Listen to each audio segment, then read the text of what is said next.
Assalamualaikum warahmatullahi wabarakatuh. Perkenalkan, nama saya Nur Kemala Dewi dengan NIM 1907030017. Saya merupakan mahasiswa Prodi Biologi Fakultas Sains dan Teknologi UIN Araniri. Di sini saya akan menjawab beberapa pertanyaan yang diajukan sebagai tugas akhir dari MK Biolaut dengan dosen pengampu Bapak Ilham Zulfahni MSI. Baiklah, di sini saya akan menjawab beberapa pertanyaan. Pertanyaan yang pertama yaitu apa pengaruh salinitas terhadap biota akuatik? Saya akan menjawab yaitu salinitas ini merupakan faktor lingkungan yang dapat mempengaruhi laju pertumbuhan konsumsi pakan. Seperti yang kita ketahui, salinitas adalah kadar garam terlarut per liter air. Salinitas berpengaruh secara langsung terhadap metabolisme tubuh ikan, terutama proses osmoregulasi. Salah satu aspek fisiologis ikan yang dipengaruhi oleh salinitas adalah tekanan osmotik dan konsentrasi cairan tubuh, serta kebutuhan oksigen. Lingkungan perairan dengan perubahan salinitas dapat mempengaruhi laju konsumsi ikan atau LKO ikan. Pertanyaan nomor 2. Mengapa di muara terjadi fluktuasi salinitas? Apa dampaknya bagi tingkah laku biota akuatik?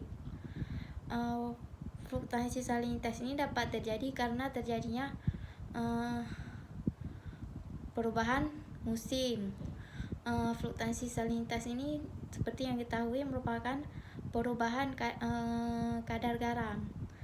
Salinitas yang terlalu tinggi dapat mempengaruhi pertumbuhan antar perlakuan akibat efek salinitas yang mempengaruhi metabolisme terhadap perubahan fungsi pada sel koloid epitel insang dan aktivitas NAK ATPase.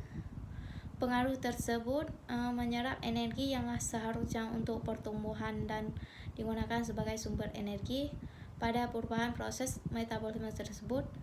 Hal tersebut menyebabkan pertumbuhan ikan menjadi tidak optimal. Selain dipengaruhi oleh faktor fisika kimia perairan seperti pH, kecerahan, dan pH oksigen terlarut, laju pertumbuhan dipengaruhi juga oleh beberapa faktor, yaitu faktor makanan dan media pemeliharaan. Pertanyaan nomor 3 yaitu apa dampak dari El Nino dan La Nina? Dampak dari El Nino dan La Nina ini sangat banyak. Salah satunya yaitu dampak negatif. El Nino dan La Nina ini adalah merupakan dinamika atmosfer yang laut yang mempengaruhi cuaca di sekitar Laut Pasifik.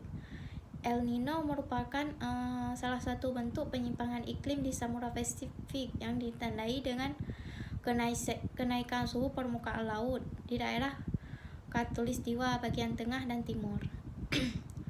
Dampak dari El Nino dan La Nina ini yaitu yang pertama, naiknya tekanan udara dari Pasifik Tengah dan Timur saat El Nino menyebabkan terbentuknya awan yang intensif.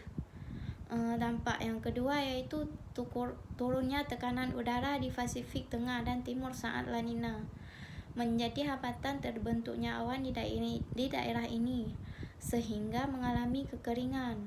Sedangkan sebaliknya di daerah Pasifik Barat curah hujan sangat tinggi. Hal ini menimbulkan banjir yang sangat parah di Indonesia. Dampak yang ketiga yaitu turunnya tekanan udara di Pasifik Tengah dan Timur saat La Nina. Hal ini menjadi hambatan terbentuknya awan di daerah ini, sehingga mengalami kekeringan. Sedangkan sebaliknya di daerah Pasifik Barat curah hujannya sangat tinggi. Hal ini menimbulkan banjir yang sangat parah di Indonesia.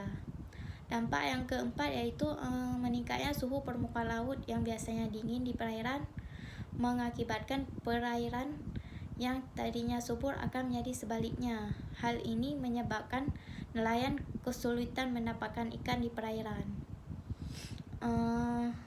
Dampak selanjutnya telah dicatat yaitu selama El Nino terjadi korban meninggal dunia karena sesak nafas. akibat kebakaran hutan yang menyebabkan kabut asap dan kepanjangan, bahkan ancaman kabut asap. Pertanyaan selanjutnya yaitu apa pengaruh intensitas cahaya terhadap tingkah laku ikan dan reproduksinya? Intensitas cahaya ini sangat berpengaruh pada sistem penginderaan, yaitu mata. Cahaya yang terkumpul dalam dianalisis retina semakin besar sehingga objek yang jelas terlihat. Jika intensitas cahaya yang diterima mata terlalu besar, hal tersebut sangat mempengaruhi sifat kanibalisme benih ikan. Tingkah laku ikan pada salinitas cahaya yang lebih tinggi adalah aktivitas berenang yang sangat tinggi. Hal tersebut mengakibatkan ikan lebih agresif pada saat pemberian pakan dibandingkan dengan benih ikan yang dipelihara pada intensitas cahaya yang rendah. Ikan yang dipelihara pada intensitas cahaya rendah cenderung menyebar di dasar bak dan bergerak pasif. Oleh karena itu, intensitas cahaya yang tidak terlalu terang sangat efektif untuk mengurangi terjadinya kanibalisme dan ikan tetap aktif bergerak.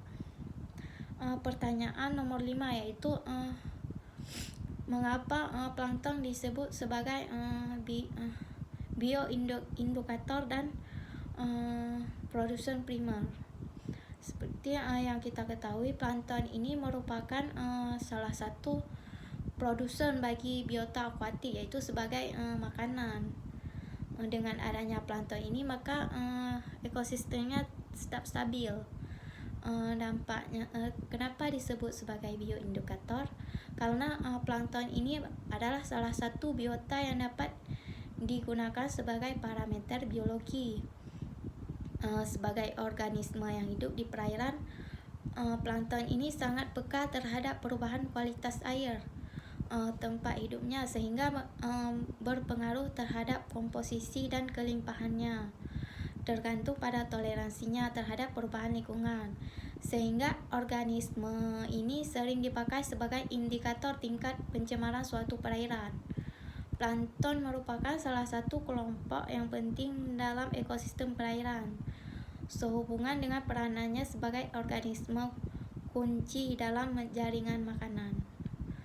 Sekian, Assalamualaikum warahmatullahi wabarakatuh.